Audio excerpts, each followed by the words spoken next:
1 Corinthians 12, God gives the most profound giftings in people and places we least expect. This is 1 Corinthians 12.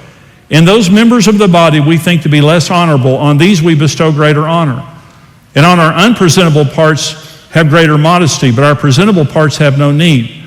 But God composed the body, having given greater honor to that part which lacks it, that there should be no schism in the body, but that the members should have the same care one for another. Did you know that the most profoundly gifted people are the people that we wouldn't think are profoundly gifted? Worldliness has cursed the church because the world says, if you're going to be a minister and if you're going to change lives, you need to look like this, and you need to be dynamic, and you need to be charismatic, and you do this. Did you know that the average person has the most profound giftings in the body? Because God overlooks nobody. And he wants us to respect each other and not to judge each other based on appearance or status or something like that. I'm saying this to some of you. Some of you maybe look at yourselves as being simple or ordinary. Can I tell you something? The church is built upon simple people who love Jesus.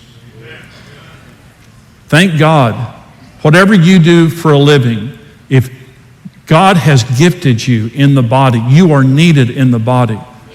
And some of you that think of yourselves in very ordinary ways, you have a profound, everyone's gifted by God. Everyone in the church is gifted by God. So don't look at somebody else's gift. I'm saying you're profoundly gifted. Another thing, the greater the size, level, and responsibility or influence, the greater the stress. We want to be president. We want to have great ministry. We want to have a great business. We want to be a billionaire. But sometimes what you don't understand is the people that are there are very stressed out. It has a tremendous burden that comes with it. Here's another one, another problem or consideration. Many times we're all feeling insecure at the same time and are coveting different things about each other. 5 people in a room, one person wishes they had somebody else's marriage. Another person wishes they had somebody else's skin. Another person wishes they had their house. Another their ministry. Another their friends. We're all insecure in some areas. And we all compare in different areas. But many times a group of people, everybody's comparing at the same time.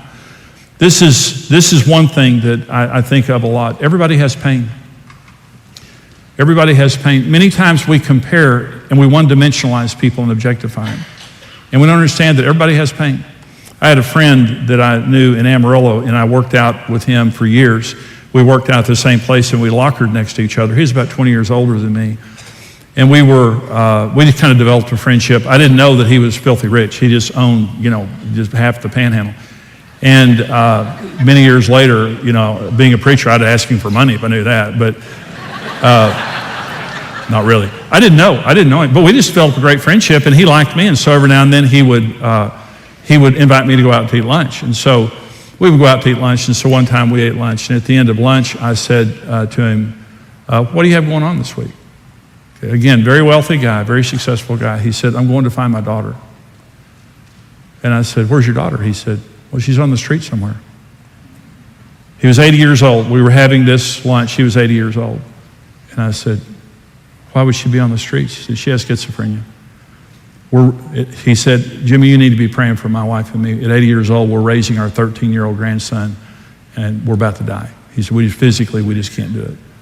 And he said, but I'll go to Seattle, I'll go to Los Angeles, I'll go to New York City, I'll go to Chicago. And he said, eventually I'll find her somewhere on the streets.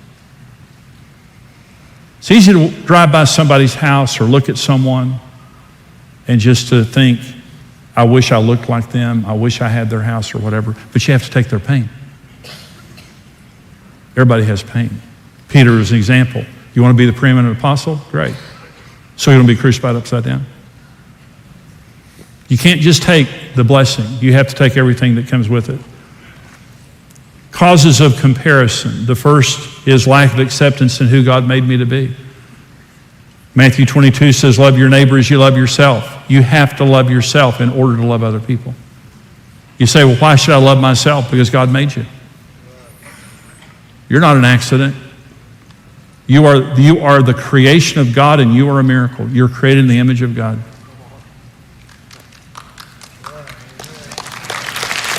You are.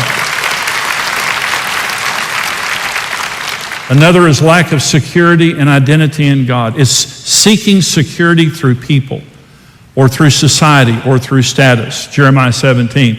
Thus saith the Lord, cursed is the man who trusts in man and makes flesh his strength, whose heart departs from the Lord. He shall be like a shrub in the desert, and shall not see good when it comes, but shall inhabit the parched places in the wilderness, in a salt land which is not inhabited. Blessed is the man who trusts in the Lord, and whose hope is in the Lord. He shall be like a tree planted by waters, which spreads out its roots by its river, and will not fear when heat comes, but its leaf will be green, and will not be anxious in a year of drought, nor cease to yield fruit.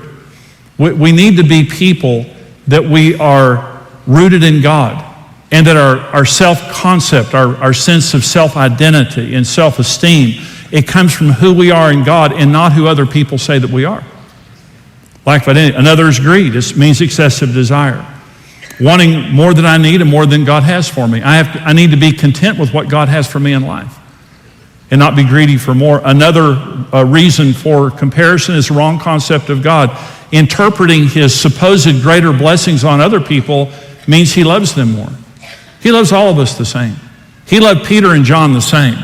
John, by the way, died of loneliness, basically. He died of old age, exiled on the island of Patmos. He's the only disciple that we know of that was not martyred, okay? So you say, would you rather be crucified at 65 years old or to die lonely on an island? It's a toss-up. It's a toss-up. Everybody has pain. Everybody has pain. God loves all of us the same. Don't ever look at somebody else's body. Don't ever look at somebody else's blessings and think that God loves them more. God loves you just as much as he loves them. And God has a great plan for your life.